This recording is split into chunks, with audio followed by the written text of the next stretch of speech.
Welcome to the Portland Real Estate Podcast, Oregon and Southwest Washington's #1 show for real estate news and information.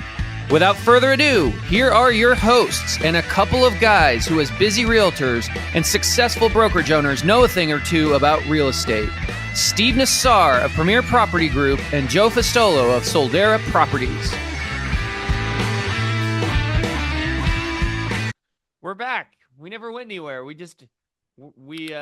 busy. We're running some businesses, waiting for some new material and good stuff to come along. We don't just want to do a podcast for the sake of doing a podcast. We want to have meaningful stuff to talk about. And we're kicking off 2026 with a new one, and we've got some great stuff, some great content. Tons of great content. And coming off of the heels of our last podcast, where near the end of the year, the beginning of the year, everybody wants sort of a breakdown of what's the market going to be like and what's 2026 going to be like. And we did unpack the speculation from the economists. But now that we're here, almost to the end of January, what are you seeing in the market right now? So, I mean, high level, we're busy. I mean, this even went into the holidays. I had more listing appointments than normal in around December. And so a lot of that is happening now. Those listing appointments that I was going on in December, that we're working on those houses.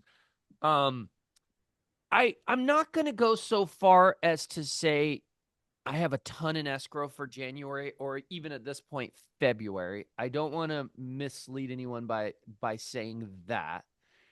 But there is green shoots out there. There's a lot of activity. There's a lot of it definitely feels more like spring than January, and that's a common sentiment I'm hearing a lot of people say. January is historically a pretty quiet month. You're coming out of the holidays. A lot of times you have weather events. We've had wonderful weather, by the way. Blue skies most of the month. In fact, if I'm not mistaken, and this is not a weather podcast, Joe, maybe you didn't know that, but I'm sure there are weather podcasts. This is not one. But I think we had one of the driest Januaries maybe ever here in our area, as far as like days without rain in a row or something like that. And so, warm. It's been freezing lately, but we had like 55 and 60 degree weather a couple of weeks ago. And it's like, what's this, Pineapple Express banana belt thing that's happening with it was warm and it was dry. It didn't feel like Oregon in January. That's for sure. No, I agree. And that in of itself, I mean, if you think about it, a lot of times, not always, but you'll have a 4 or 5 day stretch in January that just shuts the city down. And we know, you and I both know, that shuts real estate down. No one's looking at homes. No one's showing homes. Listings are sitting. You're not usually actively getting a listing ready for market. You're not staging it. You're not working on it. So it really is a true 4 or 5 days of closing real estate down. So we haven't had that, and time will tell what February looks like, and if we have that at all this year. I'm fortunately not a skier, snowboarder. Now you've got a mountain home. Are you? Because I've been hearing that the mountain's feeling that pain too, right? Yeah, there's no snow. I have a season pass. My family has had season passes for like 10 years. And here's a note to the skiers out there. If I buy a season pass, don't buy a season pass. The year I don't buy a season pass, buy a season pass, because I picked it wrong. I can't tell you how many times. We're having a company second annual Soldera Ski Day. And it's February 18th. And February 18th, that day will cost me like $900. Now, if I ski again, then it'll be 450 days. So the idea is you got to get 10 of them under your belt to make it worthwhile. Yeah. Perfect world, you want to get 15 under your belt, and we just haven't had the snow. No. And I'm guessing they don't give you your money back on those when you make a bad bet on the weather. Absolutely not. Yeah. So weather's been favorable. Back to that. Favorable for real estate, bad for skiing and snowboarding and winter sports. It's And so there's definitely activity. There's definitely listings coming online. There's definitely lots of appointments, and there is buyer activity. We are seeing an uptick in open houses. We are seeing offers. They're still a little low. I've had a few deals in the last few weeks where we just couldn't get it put together. The offer came in low, seller countered, and just several transactions where we grinded and just couldn't get it done, right? Now we've put a couple things into escrow, but again, I'm not gonna say I'm having a monster February. Definitely didn't have a monster January. Probably not even average-ish, maybe even a little less than that. But, and this is the big but there, it does. The big butt. there's there's a oh Last gosh, year was a big butt. there's a Sir Mix-a-Lot joke in there somewhere, right? Right, Yes, Joe? that's great. I like big butts. No. The big butt is that I do feel like the ingredients are out there to have a great March or April or May. I just feel like while there isn't a ton of escrow yet, the things are swirling around that create good months. You've got, we've got a bunch of great listings coming online. We're seeing, we're seeing mortgage rates coming down. Now there was a Fed meeting today. They, as expected, they kept the Fed funds rate where it's at. Rates are still in the low sixes. They had flirted with the high fives ever so briefly a few weeks ago, as a lot of people know, but now Yep. they're kind of back into the low sixes. Sentiment feels a little bit better towards real estate. I this will help a lot of our listeners. I heard I heard it put a really good way the other day. When a year ago mortgage rates were 1% higher, okay? When mortgage rates drop 1%, that's about like every house out there having its price drop 10 to 12%. So a $600,000 house payment a year ago at 7% is now like a 540 house at that same mortgage rate, right? So Exactly. that's a big boot. That's a big blessing to the industry. I mean, there's no two ways about it. That's buying power. That's affordability. That's, a positive, tailwind to the industry as a whole that we've experienced. Um, there has to be demand out there. We've had 3 years in a row where we're at record low units sold nationally. Not record, but the lowest in 30 years, I believe, is what we've been hearing. And each year, each year has outdone the one before, right? Like, Right. I Yeah. think, I think the first year was like maybe it was 23 or 24. We had the lowest sales units sold nationally in 30 years. And then we're like, wow, that's pretty bad. It was even worse than the Great Recession. And then the next year we beat that year prior. And I think we've done Right. that a couple times now where we're setting new records that are worse than the year before. Each time thinking, well, this shouldn't this be the year that there's a little breakout in demand? And let's hope that for 2026. I think we're optimistic there could be. NAR did come out at Lawrence Yun came out at the end of last year, and he said he predicted that demand would be up 10-14% the number of units sold this year over last year. And that's meaningful. So, I don't think anyone's predicting it's going to be a banner year, but anything better than what it's been would be a huge blessing, right? And How about you? there's lots of reasons for optimism, and I got all kinds of things swirling in my head, but 2026 is the year for ever so gradual improvement, meaning lower rates. A couple of weeks ago, we hit 5.99 interest rate. Our inventory is settling. And what's great is a lot of people are like, I'm not going to buy in this economy or I'm not going to sell in this economy. Well, guess what? For the next year, it is going to be constantly exactly the same, if not slightly improving. In the last podcast, we did like just a deep dive on economic forecast. And so you and I listened to apps, Pat Stone and the other economists, and we were getting all of this material because you have to listen to the experts to become the expert to talk about it on the podcast. And one thing that was shocking is we hit 3.8% absorption rate for inventory, or 3.9. And then I went through the rolls of RMLS, and the last time we had it as high as 3.8 was January of 2014. Wow. Yeah. Inventory plays a big role, but 2025 and 2024 are behind us. And what happens when you're under adversity? People shelter in place. They're like, I'm not doing anything. And January 20th, we got a new president, and he was like mumbling tariff, tariff, tariff. And our Mm-hmm. rates were ridiculously high, and our inventory was high. That's kind of behind us, and it's sort of old hat. He's been a president for a while now.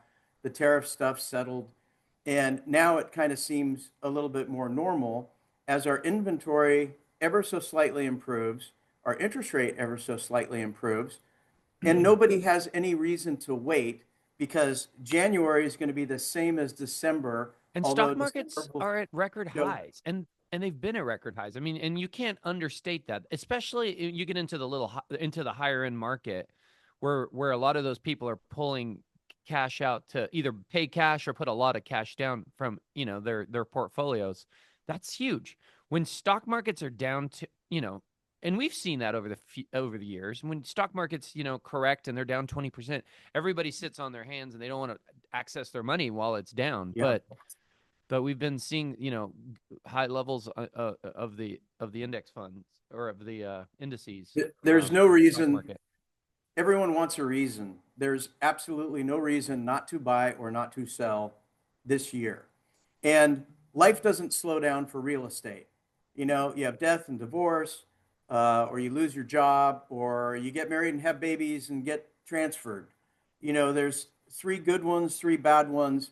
But when that happens, you have a real estate need, and you can't always sell high and buy low. You just got to do it.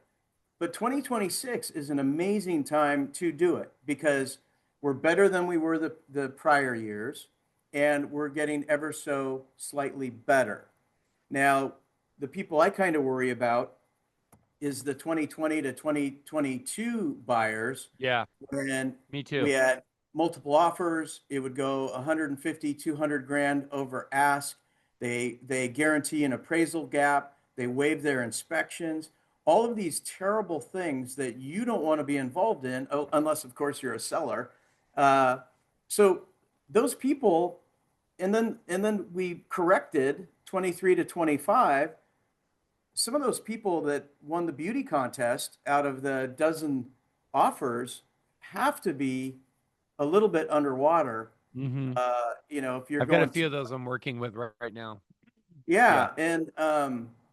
But this year started off gangbusters. I've been face to face with all kinds of people, wonderful people. And, that's part of the market too. Sometimes when the market's really stinky, every seller is cranky and every buyer, wants to steal it. I'm dealing with absolutely fabulous people, great properties. The sellers have since got the memo that we did correct in 2023 to 2025.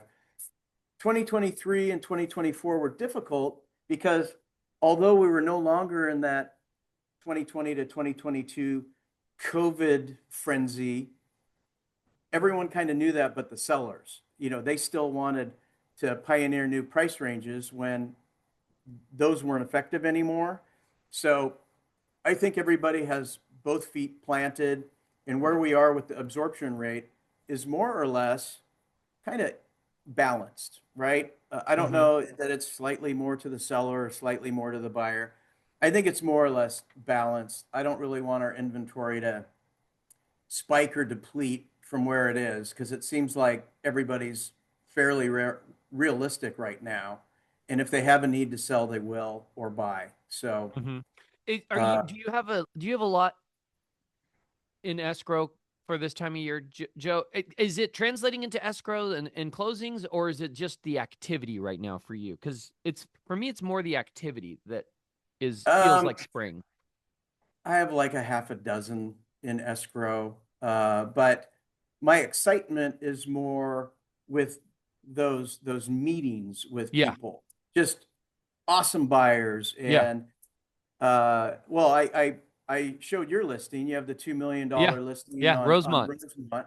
Yeah, So, going out with great people yeah, and showing them awesome houses, figuring out what they like, and is there a fit, or do we have to wait for either a reduction or a new listing? And yeah. um, going through the motions of doing things to make money uh, ends up being money months down the road. Yeah, And yeah, yeah, it's yeah. all the And that's listing yeah, appointments.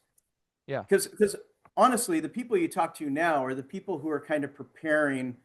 Hey, I have a deadline where I'm going to go to this assisted living or I'm going to move, but I got to do it in this month. And I really want to sell in March or April or May, but I want to talk to you now. I want to interview people, see what you do, pick my person, and then get ready for that date.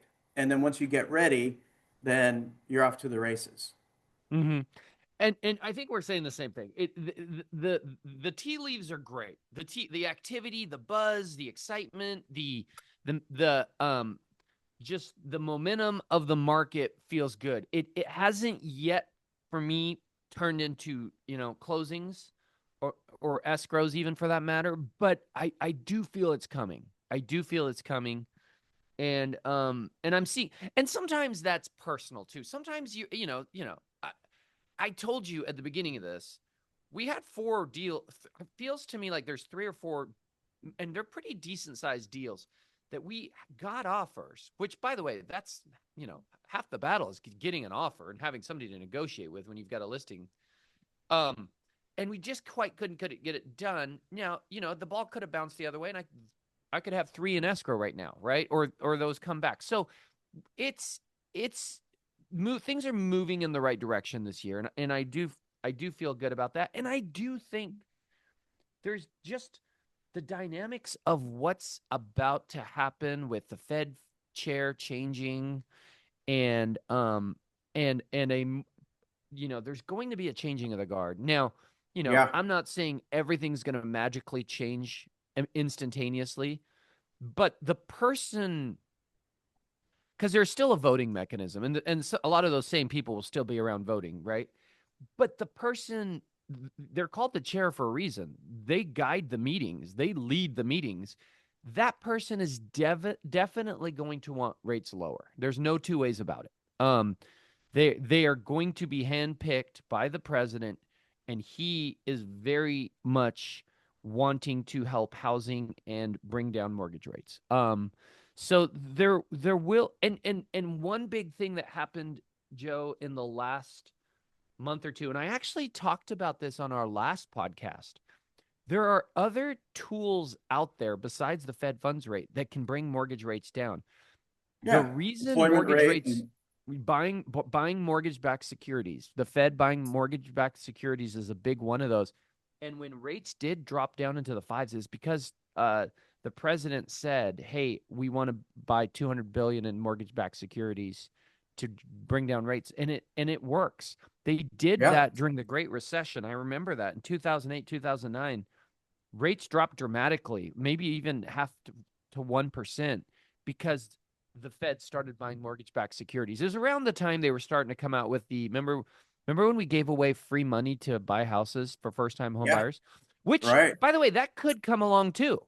I'm not saying it is, but those are things that could start if you have a new change of the guard and they're focused on housing.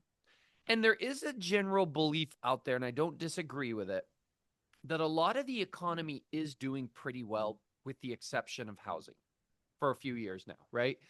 So there are ways, if they said, well, we want to prop up housing a little bit more, we want to get people moving some houses, which yes, that helps us. Yes, it helps mortgages. Yes, but it also helps Home Depot. It helps Lowe's. It helps. There's a lot of furniture stores and all sorts of. There's a whole segment of the economy that has been pretty frozen for a few years. And if a change of the guard happens and there's a movement to loosen that up, I think they can do that, and I think they will do that. So you could see and again, I've not heard this anywhere. Don't take this any further than saying you could see some creative mechanisms to move houses like we saw back in 0809, for In the different last two reasons. years, so here's a difference, and I think I know why, but in 24, 25, I think just about all of my sales were cash. And there's a lot of cash out there, in every price range, two, three, and $4 million just paying cash. I'm starting to see more bank financing now. And the difference is, let's say whenever you bought your house, the rates were low, they were great. You locked in at, 3.75. You're super smart. That's a low rate. Well, the delta between 3.75 and 5.99 isn't that terrible. Like, you can take your equity, sell your house, go buy something, and put down a substantial amount of money on that house and then get a loan for the remainder. That isn't such a big deal. But I think it was August of 2024. Remember, we hit like 8.25% for Oh it God. was like 2 weeks. Well, there's a big difference between 8.25 and 3.75, and people are like, golden handcuffs. I'm not going to give up this interest rate. But the fact of the matter is, people change. They have mobility issues. They need a different style home. They need better climate. They have to move, and now they can, because even if they're locked in at a low rate, or have it free and clear, and they're buying something else like downsizing and getting a one level, uh, you could just pay cash for the whole thing, or get a loan for a very small amount. And okay, so it's 2.25 higher than what your rate was. Big deal. The prices kind of have come down to account for the higher rate. So I think it's a great time to buy and sell. And I think this is going to be a year of consistency with slow improvement. I agree, and I 1,000% agree with that statement, Joe. I don't think there's going to be any massive influx of demand or sales higher than, but it'll be incremental improvement, incremental, and it might be a decent increment too. Yeah. Yeah, and with that, that leads to what the NAR announced, and it was Deb Kuntz Taylor that posted it on January 18th, and it's the 2025 NAR number of deals per agent. So listen to this: 71.1% of all active licensed realtors closed zero transactions. Nada. Squadoosh. Yeah, that's a Zero. lot. That's a big number. And then it's broken down to kind of a 90-10. There's 10% of us that sell 90% of all the real estate, more or less. And 71% didn't do anything. And then I guess you have the percentage of 11% to 29% that sort of make up the rest, if that makes sense. If the top 10% does 90%, 11 to 29% kind of does all the rest, while 71% did not have a closing. I've seen the statistic, and I think there's a statistic for 2024 that is almost exactly the same as this. And it's like, when people just say the average per deal closing per broker is like 1.5 units, but you have 71% doing zero, and you're doing 100, there's going to be 75 people or 50 people that get credit for, on average, 1.5 units when they haven't done anything. And so when you're in this specialized field, it's so, so very important on both sides, from the consumer side for a buyer or the listing side, that you get someone who is an expert in the business. And then from the real estate side, if you're not in the top 10% or at least the top 29%, you're going to be clocking in at zero transactions. So be better or find a job that can pay you more than real estate. How do I they mean, hang in there? There is a couple caveats here. I want to point this out. And I'm one of them, right? Because I've got like 10 agents underneath me on my team that would show up as zero because they close under my name. And okay, yeah, and there's a lot more like me, right? So yeah, that's one of the caveats. So nobody would argue that those 10 agents aren't busy and aren't doing real estate. The right. They're volume's making just lots going of up. money. They don't Yeah, get the and they're credit. making money. Yeah, yeah, yeah. There's We also understand that. property managers who don't sell. There's also appraisers. And there's others, right? There's referral only status. I know we've got a division of our company that has several hundred agents that just refer business. Yeah, So we do too. but even if that 71% is truly 50%, right? That's still a big number. How do you think they hang in there?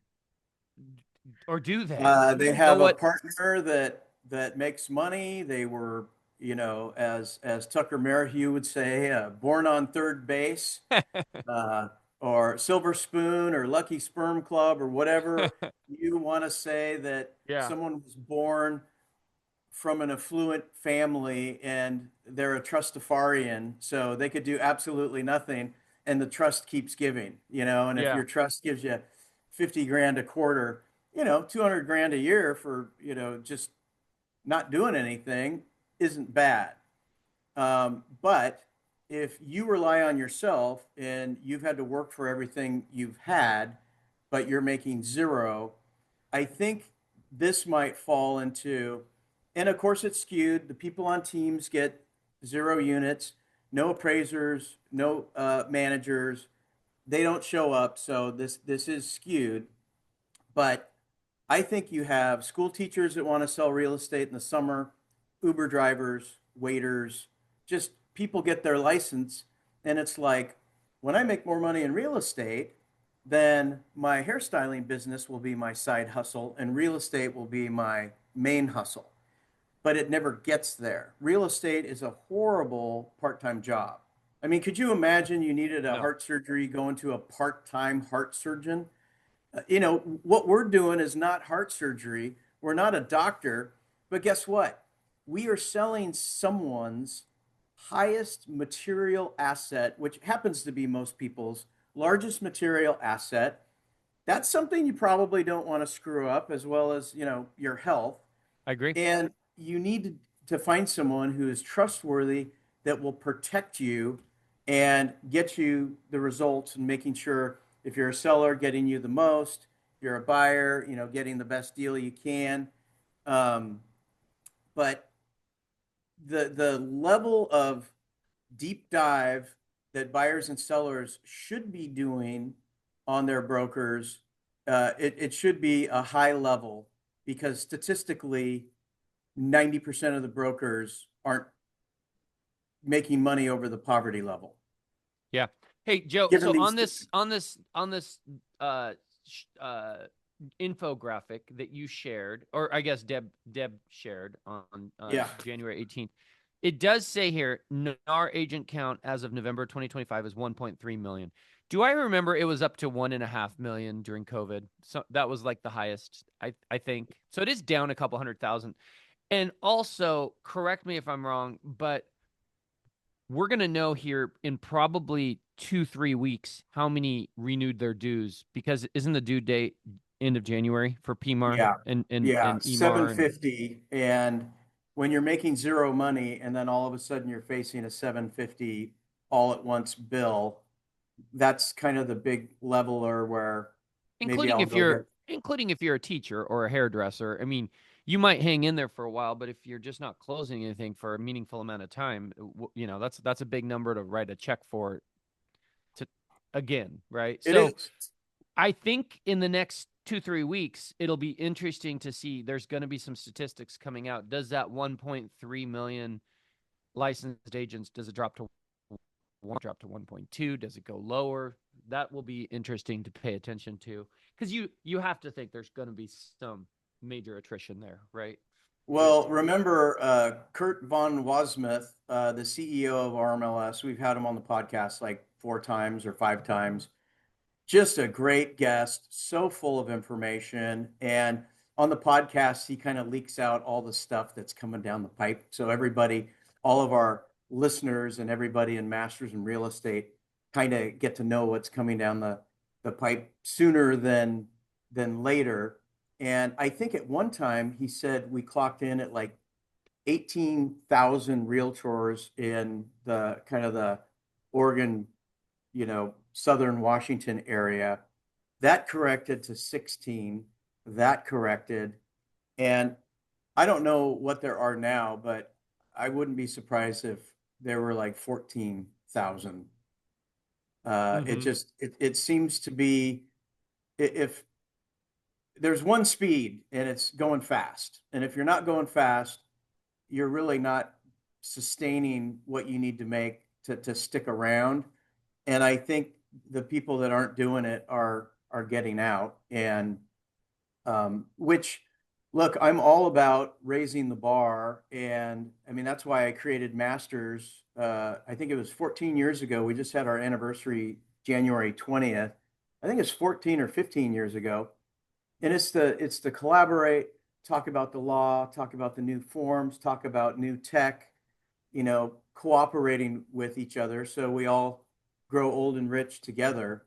And it's just not a good job to you just mail it in all the time, because you won't be successful. You have to get up and grind every day. And if you don't, it's, there might be, do the little, what is it, the Rorschach test or something, where they figure out which quadrant you think in. And, maybe you need to be an artist, or, Mm-hmm.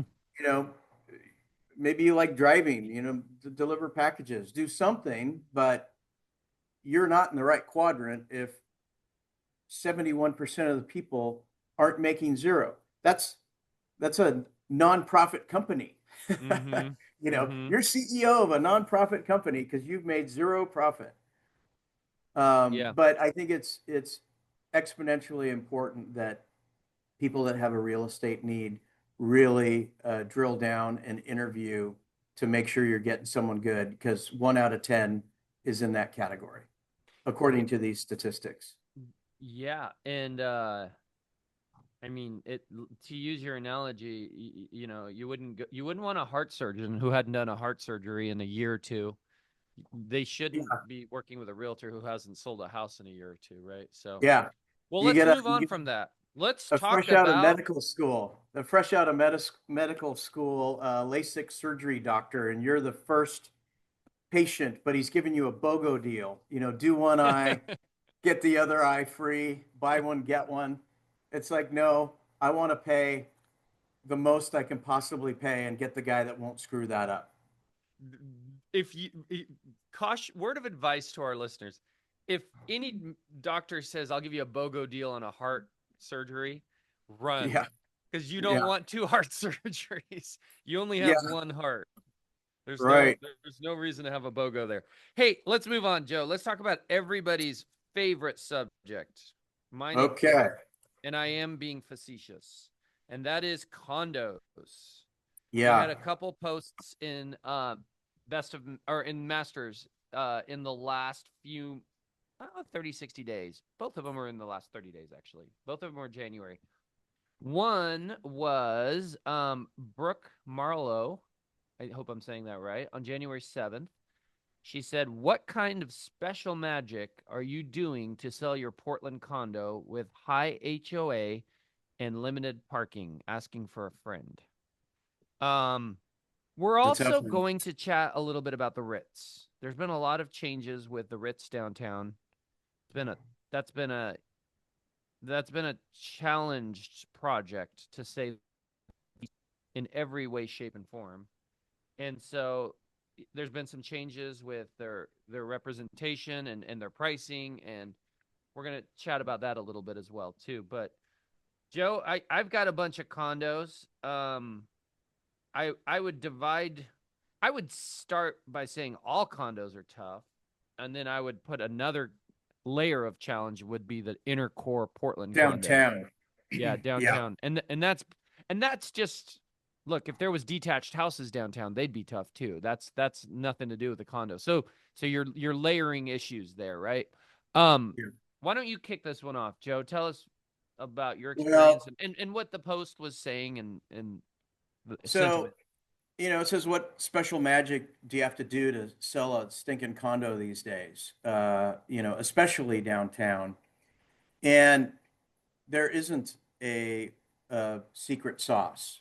That market has been hit so hard, condos, townhomes associated with HOAs, because the Florida hurricanes, the Texas fires and floods, it's like these big HOA corporations are having a hard time insuring it, which means they start jacking up the price. But then another layer is you have downtown and you have the problem with, the uncleanliness, and do you really want to walk out of your condo and see people on the sidewalk and trash and stuff?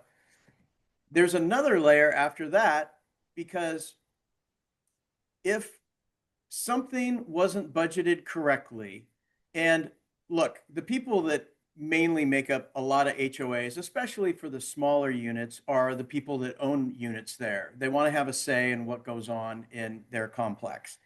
And they're not great at predicting, everything that you need to think about.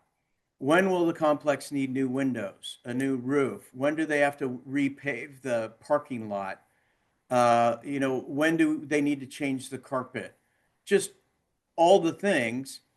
And if they don't budget correctly, then when the time comes that they all need a roof, you can't like wait on the roof in Oregon and just say, oh, in 5 years we'll have the money. No, you have to put a roof on it, get a loan, and then you specially assess every door. So it's like, okay, to live here, to have the privilege of living here, everyone's getting assessed $45,000 for your square footage of what it takes for the roof, the entire roof bill divided by doors. You get a $45,000 special assessment. And guess what? We're increasing the HOAs $400 a month because we have to build this reserve. It's impossible. And then the condos out there, some of those complexes are already underwater with special assessments. And there was a condo downtown. It was like, I forgot what it was. The price went way down. It was like 400,000. I think the HOAs are like $1,000 a month Mm-hmm. because they're just trying to play catch up. And And no one's that's the buying flip that. side. That's the flip side. And that's the double-edged whammy of a condo is okay, have your HOA dues low, but then you're going to have special assessments because you're not taking in enough money. The opposite of that is have your HOA dues high so there's no special assessments or low likelihood, but then you've got high HOAs. So that's really the challenge of condos. And it feels to me, and I'd be curious your opinion, Joe. Feels to me like 10 years ago the market okay, wasn't as averse to this. Somehow the word has gotten out there and buyers just know about this. There's been enough burned who told their friends, who told their friends, and they're googling it. And I don't know where the word is out there. I guess maybe this podcast too, but I mean they're just aware that like there's a lot of risk with condos. You either are going to have a high HOA or you're going to have a special assessment. It's probably going to be one of the two, Or and both. or both. and and they're really trying hard not to do condos for that reason. And you throw into the mix that you don't have your own, backyard, your own, there's other components to condos.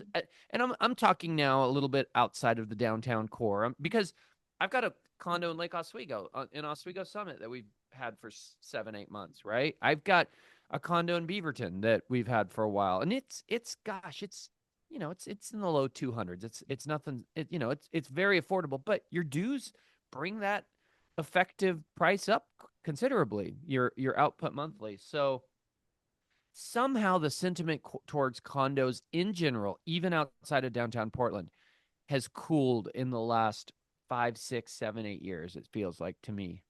I think the condo market was booming, but I think it was longer than that. I think it might have been 15 years ago. Remember when the Pearl became a thing and they Oh just yeah. built like crazy, Oh and yeah. you can get a ground floor 900 square foot flat, and it was like $400 a foot back then. But the higher you go up and you get closer to penthouses, they're like $1,000 a foot, and it was all the rage. And people are like, I don't have to have a car. I could walk to 50 of the best restaurants within, a quarter of a mile.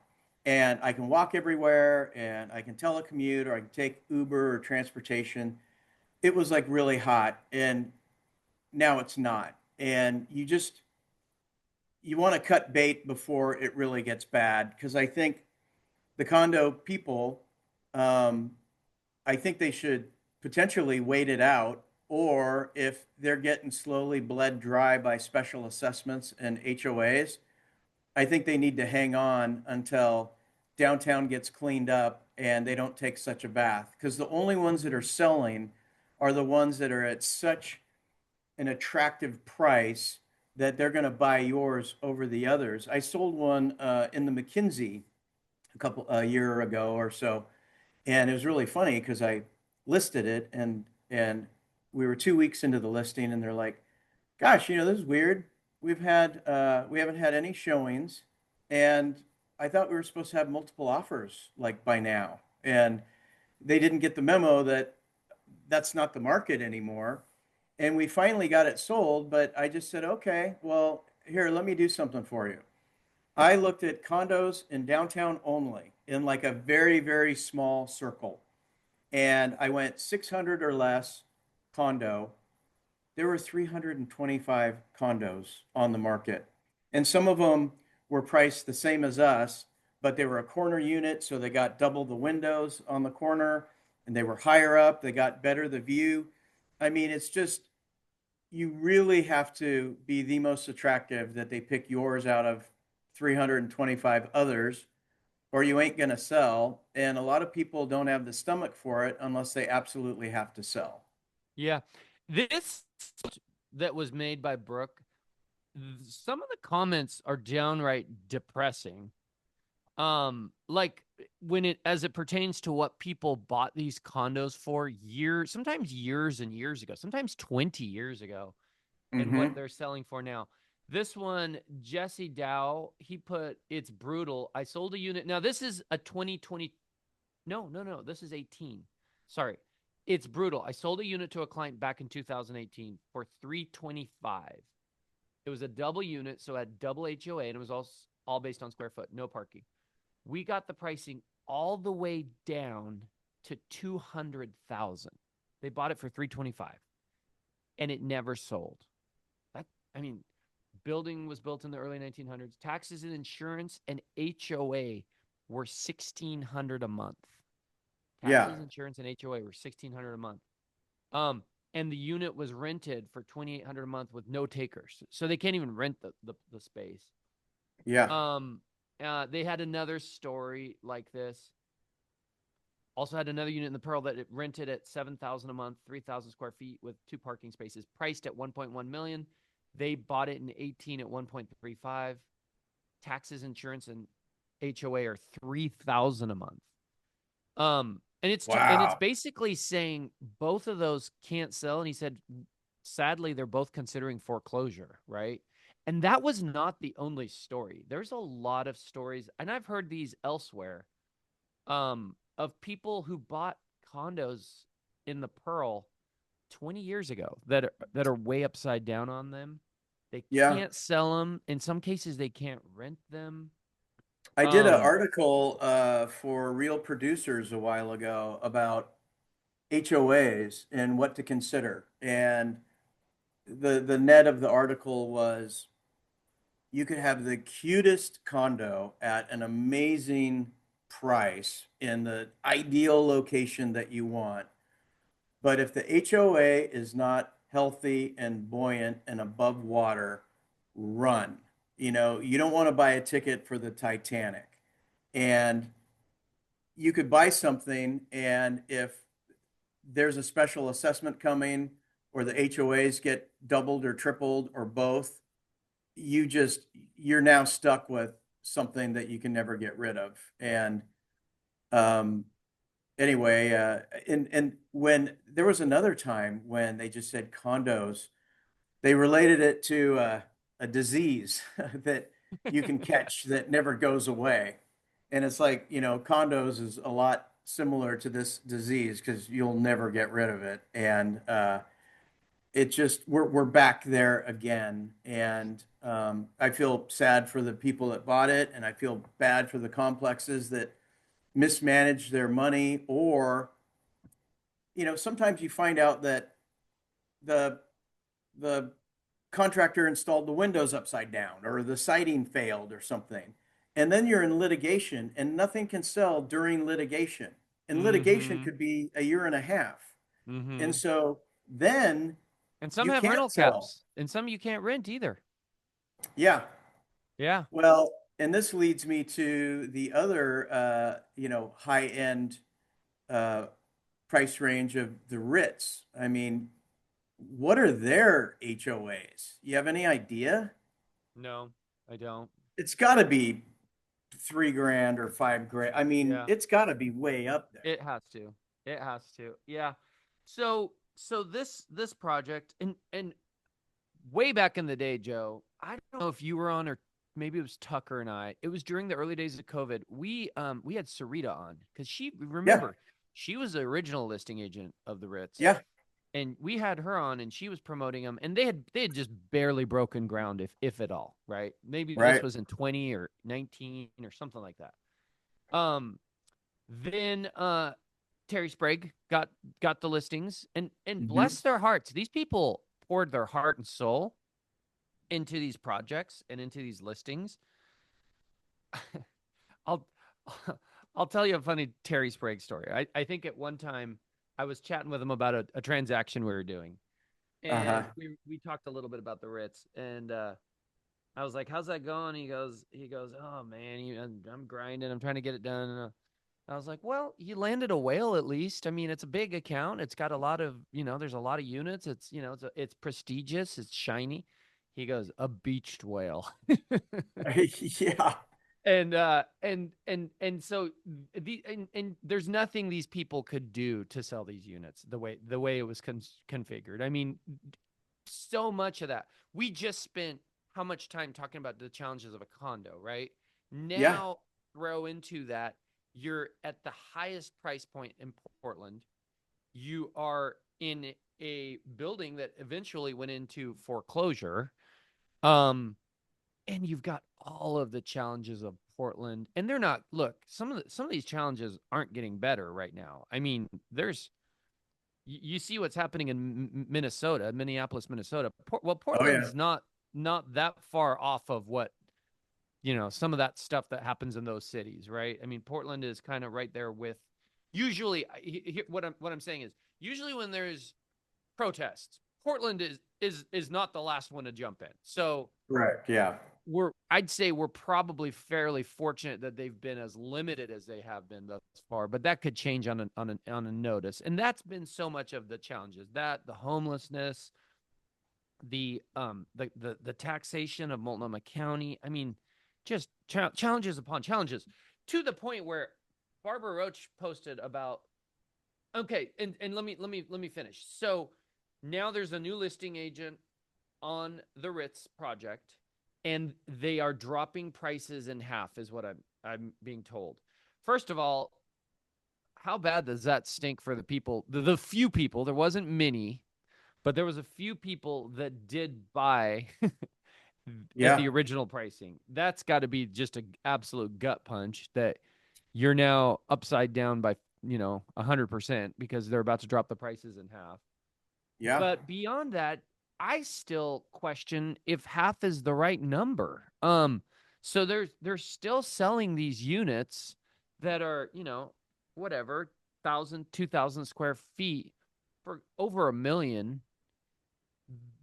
One of my comments, Joe, was the entire Big Pink building sold for 40 million. I mean, that's a monster building on all on its own. 10% of what it sold for 6 years ago. Yeah. It sold for 475 and then it sold for 45 Yeah. again. I mean, so that does not tell you that the health of Portland is coming back in in any meaningful way. So does a couple 1,000 square foot condo at $1 million sound like a good deal? If entire tallest buildings in the city are selling for 40 million, I and you hear all these other stories of the Pearl. I just think this is a challenged market, and I applaud them for bringing their prices down. They absolutely need to do that. But I don't know if that knife has stopped falling. And you know what they say about Yeah. catching a falling knife, right? Well, yeah. Uh, I think the net of it is condos and HOAs and townhomes. It's so difficult right now, and if you need to sell, you really have to be realistic. And if you buy, make sure the place is healthy. But I'm kind of putting that on a placeholder and really focusing on residential homes for people or condos outside of the central downtown area because it's too tough. Yeah. Um, Chris Dyer commented on that post. Highly doubtful I'd steer a client towards a condo these days. Perhaps if they had money to burn, and I told them there won't be any gains and likely a loss of 100x, and documented it. Yeah, So well, it's I can't in good faith recommend to a buyer to buy it for if they ask me about appreciation. But it's our job to educate people and they make their own decisions. And look, maybe someone gives away a condo for a song, and maybe the HOA is healthy enough that it will stay afloat for 5 more years, 10 more years, and then you're the genius that bought a condo for 195 in the Pearl, and now it's worth 495 10 years later as it corrected. If you think that's going to help, but yeah, John McKay, great agent. I know him well. He said there are some very nice nearby condos selling for 500,000, while the Ritz are selling for 1.3. Now, yes, do the Ritz have some better amenities? Is it a newer, shinier building? Yes, but that's a big disparity, right? Between the 500,000 1.3. So I think one thing I said in my post is if you are buying in downtown Portland, you are betting on downtown Portland making a comeback. And look, nobody wants that comeback more than you and I, Joe, right? We're rooting for it. But I don't know if I'm ready to root with my money or advise my clients to root with their money, or bet with their money, would I should say. Because I just don't see the evidence yet that Portland's making a meaningful comeback. I mean, meaning the homelessness is being addressed and some of these other issues. I think, I think that's still a long ways down the road where we see meaningful change in those regards. And so that's a long time to wait for your investment to come back around. Let let's move well, on to and Portland. that leads us to Mark Scholl's post about expireds. Yeah. A lot of times we have listings, you have it for a period of time, and the seller says, "Hey, you know what? I have family coming in town. They're going to be here. I got some improvements to make. Let's make this expire and then relist in the spring." And we have that all the time, right? People have to sell when it's convenient, and they thought they maybe would have sold by then, but now they have family coming, they got improvements. And so the one thing I don't like about the system in RMLS is when you make it expired, all of these agents, all of these bots, you start getting mailers, you start getting calls, you start having people show up on your door, they send you cookies or do pop buys. It's just terrible. And if you go back to the NAR statistics, the 71% that isn't closing a lot of business, these are those people that, try and call expireds, which isn't, in 2026 isn't the most profitable way to go find leads because you're competing with 150 other people. And after the first three phone calls, the moment the expired gets released, they turn their phone off. So if you're not one of the first three, no one's listening to you. But he was talking more about integrity and professionalism because someone who did get a hold of his seller that he already had a contract to relist again in a few months, there's a lot of negative selling there. Well, you didn't sell because Mark wasn't doing his job.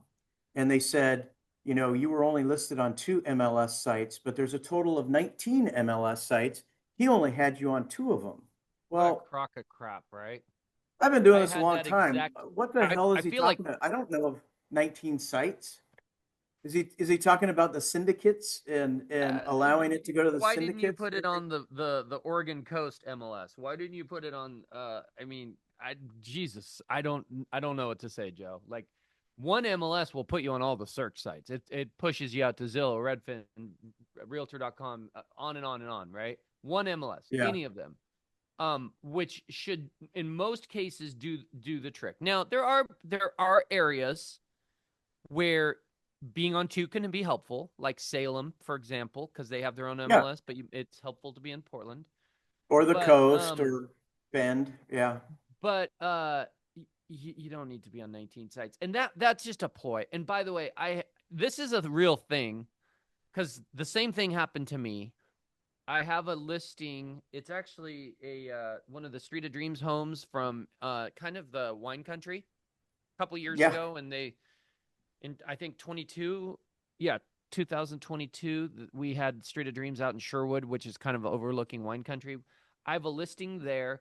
It was with a different agent. It expired. They hired me in the interim as I was working to get my contract signed. His phone was getting blown up and this exact script was used. In fact, he started asking me, he's like, how many MLSs are you putting me in? Should I be in more? I'm sure it was this exact same person. And they're using this BS line as like a sugar pill to just yeah. get attention. Like this is the Your reason why. broker, you expired because your broker didn't do Yeah. all the things that he should have and list with me. Yeah. I mean, But what's interesting is the guy didn't identify his name, and then if you trace the phone number back, the phone number goes nowhere. So he's calling from like a auto robot AI, or something that masks the number because when he tried to research it, it didn't go anywhere. I'm going to give it an analogy here. Putting your listing in 19 MLSs is the equivalent of putting 19 for sale signs in the front yard. Yeah, There's a component of duplicity that does not help. It actually, I don't know if it hurts per se, but it's not helping. It's not. I mean, one makes it known that it's for sale, right? The other 18 are just extra nothings. And yeah. in the If I case of the ask signs you, in the yard, it would look stupid. But um, so this person is just using this as a fear mongering, get them to yeah, talk to you, plant seeds of doubt. It's crap. It's crap. And they're out there. it I gives had us all a bad name. I don't It love it. does. It does. I And also think it's shame on ineffective. you for doing that and not actually, having a meaningful conversation about what you meaningfully would do different, not some, smoke and mirrors. So, okay, Okay. Senate Bill 426, right? Yes. Let's talk about Uh, Senate Bill 426. So this is now law. Is that correct, Joe? Was it January 1st that this went into law? uh, I I think maybe something like I that. did Yeah. it pass? Yeah. Oh yeah. Yeah, so Senate Bill 426 makes contractors and property owners jointly liable for unpaid wages. Yeah. And I don't love that. Yeah, so here's my understanding of how this is. it's always been that if you hire a contractor to work on your house, you sign a lien form that says if you don't pay that contractor, they can put a lien on your house. And it's a very powerful mechanism that becomes first lien position, right? Yeah. Now they've changed it so that even if you paid your contractor, but your contractor didn't pay their employees, they can come after you. Um, Yeah, I don't like that. no, I and the think, general sentiment around this law was that this is stupidity out of Salem. It's probably intends well, but it's not. It's I Andon Martin said, once again, the Oregon legislature fixing a problem for everyone that rarely happens. Salem is rarely on the side of doing what is right. There was another person that said this was a law searching for a problem, right? This was a new, this is an answer searching for a problem. Because I agree. How often is that happening? The only scenario where a contractor isn't paying their employees is if it seems to me like as if they're going out of business, right? well, How do you not pay your employees yeah, and then continue forward? but there's good reasons. Maybe they finished half the job. Maybe they did it so poorly that it doesn't pass inspection. But if you look at the homeowner who hires a general contractor and says, hey, look, I don't know all this stuff, but you do. This is what I want. What does it cost? And then you sign something with the general contractor, and then he's supposed to find the subs and find the materials and fall within the budget of what you said. And if that person doesn't pay the subs, whether it's good reasons or bad reasons, bad reasons is he just didn't pay him, right? Good reasons would be they didn't finish the job or they did a horrible job. Uh, I can't possibly pay them. Now you're on the hook too. That's kind of like your third party to that hire and managing of the subs. That's the Mm-hmm. the general's Mm-hmm. position. And I think I think it was one of those things that it happened to somebody, they got mad, they wrote a bill, it wasn't written correctly, they pushed it through, Yeah. and Yeah. uh, I wouldn't. Here's my take, everyone. I wouldn't freak out about this. I don't see this coming into play. Again, because if the general contractor has employees and they're not paying them, then they're they have to be going out of business. So just as long as your homeowners are doing good due diligence to find somebody that's going to be around and has been around and is likely to stay around in business, this shouldn't really come into play.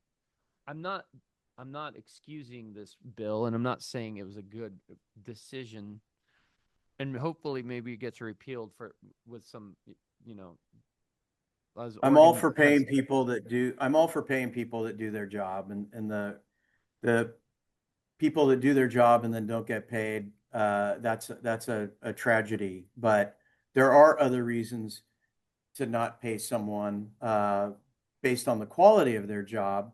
But do you go one step backwards to the homeowner who hired the general to manage this?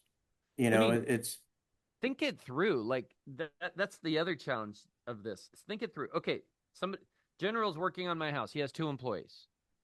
Finally, he's all done. They did a good job. I want to pay the general, but I'm worried about this law. Do I try to pay the employees directly? Do I go, whoa, whoa, whoa, whoa, whoa? No, no, no, no, no, because I need to make sure they don't lean my house. So you need to tell me what you were paying those two. You got them directly? No, that doesn't work, right? So now, how do you confirm that they paid them? Because you're giving the general the money, the general contractor. What if he doesn't pay them? What do you go back to the general contractor and say, "Give me my money back so I can pay"? It just doesn't. The homeowner's ability to control that doesn't math out and doesn't work. So that's why the well, law is really dumb. well, with this law, and I think Garrett Chadney said something to the effect that if this is in place, then you need to sign something with your general contractor that if you pay your general contractor and that general contractor does not pay the subs, that it is the sole responsibility of the general contractor to pay the subs if they did their job and it's owed to them. Um, I mean, and I don't know if you can write anything with the general contractor that will override the law. You could probably still get sued and still be on the hook, but Yeah. I don't think it was a very well written law. I yeah, yeah. Yep. Well, it won't be the first or last one that Oregon pushes out like that. Hey, let's move on. You did a class yesterday, right, Joe? On realtor.com plus? I did. So RMLS is trying real hard to provide value, get rid of the systems that nobody uses that doesn't work, and trying to get us uh, some value. And realtor.com plus has got together with RMLS, and it sort of solves a problem of when you have buyers looking for a house, you build a profile and it will email them once a day, real time, the days you pick the frequency, and it will email them the houses that they like. But they don't use it all the time because the buyers just want to go to Zillow and see great big photos and it's just friendlier. And so there's a lot lost in Zillow, and the information has been proven not to be 100% accurate. So what RMLS Plus will do through our licensing of RMLS as an added service without additional cost is you have a buyer, you want to do a search for them, you go to realtor.com plus, you put their names, you put their email and their contact information, and then you create the search. And then it sends them listings and it's branded to you. Everything they get is branded to you, as well as you can go to the back office in the dashboard and you can see the ones they favorited. You can see the ones they forwarded to a spouse, the ones they looked at 5 times. You could see how they changed their criteria because they have control of their search criteria. And it just gives you a little more insight as to what they really, really want. And you can see their level of activity where the RMLS creating a profile does not. And what that does is it sends them listings and that's it. And all you can do is see if they opened it or not, but it doesn't give you any other valuable analytics. So, it was a half-hour Zoom. It really wasn't long or detailed, but Are there more of them it coming seems up, Joe? yeah, there should be more coming up, and they said they recorded it, but I never got a link to the recording. But I want to share it, and I think it's something we should explore. And I think if anything, it gets people maybe to look at realtor.com instead of Zillow, which I think is positive. And the fact that it's branded to you on your own listings, Zillow takes your listings and then brands it to the 3 people that pay them, right? It's Mm-hmm. just, it's not, and then, if they, depending on how they come in, they give them out as leads. So uh, I have faith. What there's speculation is they provided like um, HomeBot for like a year, and then they took it away, and it's a paid for platform. I think Remine, we had a higher access, and then they took some of it away, and it might be back, but they don't want people to jump into this with both feet, use it, enjoy it, and then it's like, okay, now it's $49 a month for Mm-hmm. Realtor Plus, and Mm-hmm. that's sort of the speculation. And because it's late coming to the table, a lot of people have found solutions to keeping their buyers abreast of the market through other platforms that do what this is speculated to do. But I'm going to give it a shot. I might put your name in as a buyer and my email address and just kind of see what you're getting, Mm-hmm. just to see if it's worth it. But I'm not ready to switch, but I do want to test it and see what it Mm-hmm. what it says. Awesome. Awesome. Well, thank you for sharing that on here as well. I know we talked about that. And one more topic. Okay. And this is one I think you posted this recently, right? HOA docs. Oh yeah. Yeah, so there's this age-old problem where when you write an offer on an HOA, there's a HOA addendum that says seller will provide the budget, the maintenance history, the maintenance schedule, the CCNRs, the bylaws, 12 to 24 months of minutes. They're supposed to provide all this stuff to the buyer. And what I'm seeing is lots of listing agents that don't want to have their sellers pay this money, 400 or 500 bucks, which they're going to have to pay anyway. And it should be done pre-listing, but they just say, well, there's a website. Here's my seller's login and here's their password. Go hunt it down, because it's going to take someone 6 or 8 hours to find all the minutes and all the things and download it as PDFs, or they just get a condo cert packet and it's all delivered to them. And they have to get that. They can't avoid that packet because there's something in there that comes from the HOA that says the seller is in good standing. So at the very least, you need to get that the seller is caught up and in good standing with the HOA. You need to get the And then there's a minutes little more, too, and a couple yeah, and years a of the little more minutes. money for the rest of the docs. But at the very least, they need that. And they just send it over and say, here, you have full access. Go find it. Mm-hmm. I that's not the intent of what that document, that's not how I interpret it. How about you? Yeah.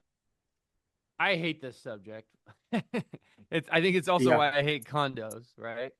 Um, but I personally don't deal with this area a lot. I want to put this out there, and I don't think there's a great solution because it brings about the whole debate of is sending a link enough, or do you have to personally physically deliver every document? And I hate the conversation. I really do. I think now, correct me if I'm wrong, Joe. At some point, I mean, the buyer signing saying yes, you delivered all of the following documents to me. So it's hard for me to imagine, even if you sent a link and they're signing that they got all those documents, how they could have recourse on you. But I know I've sat through the classes and I see the comments here. You're supposed to individually deliver each of those documents, right? Isn't that the sentiment? Well, from the listing perspective, I believe that if the seller is obligated to deliver it to the buyer, they deliver it to the buyer in PDF form, and then the buyer signs, I am in receipt of this. It's kind of like driving through the country and you see like a fruit stand and you walk up and say, hey, I'd like one of those green cardboard cartons of raspberries. And they're like, okay, great, $5. And you pay them $5. And then the farmer turns around and says, okay, they're way over there on those vines, get yourself some gloves and go pick them, go find everything you need, fill it up. That's not the Yeah. intent. The Uh-huh. seller is supposed to deliver it and they're not. So to either lazy real estating or to save the seller money, which is inevitable, if the house closes, they're going to have to pay for some of this at the very least. Uh, so why not do it preemptively? Because there's lots of great information there. If you are part of an HOA, what are the things you need to know? Do they restrict the number of pets you can have, the number of dogs, the size, the breed? Is there a rental cap? Is there a waiting list? What does that look like? Is there a waiting list for additional parking spot? Um, is there a special assessment? Is it in litigation? Are they talking about a HOA increase? Like, Mm-hmm. are there Oh yeah, additional storage lockers? absolutely. Nobody's questioning that they need to look through all these documents, Joe. No one's questioning. I think that the debate is how who accesses them, how do they access them? Is it realistic that the seller downloads, 5,000 pages and then somehow sends them to the buyer? Hey, Scott Galloway made an interesting comment. He said, I was in a Zoom class on this very subject 2 weeks ago, and the lawyer who specializes in analyzing these docs said, only one time in my entire career has the listing agent supplied all the required updated documents. So I thought that was just an interesting take. Yeah, Yeah. again, We do it the right way in my world. I don't end up doing it. I've got a co-agent that deals with this. It's not my favorite subject.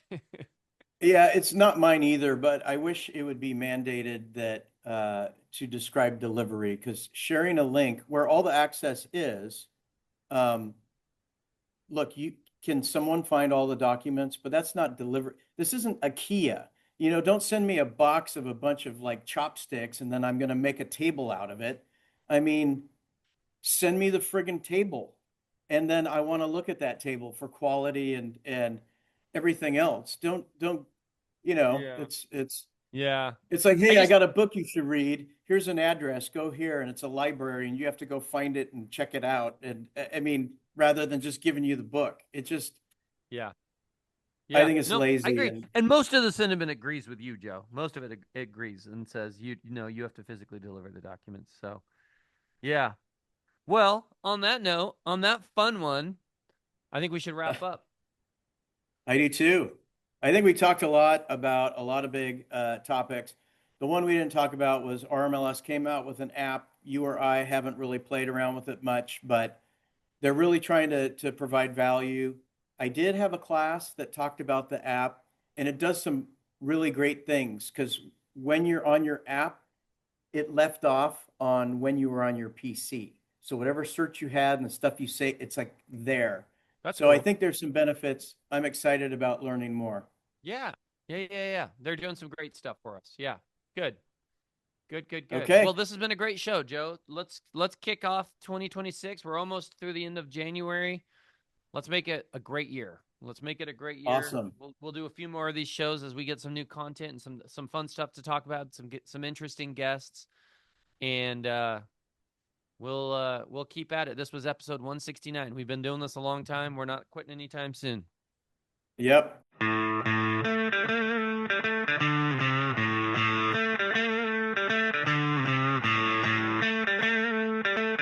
Hey, everybody. Thanks for tuning in to the Portland Real Estate Podcast, Oregon and Washington's #1 show for cutting edge real estate discussions.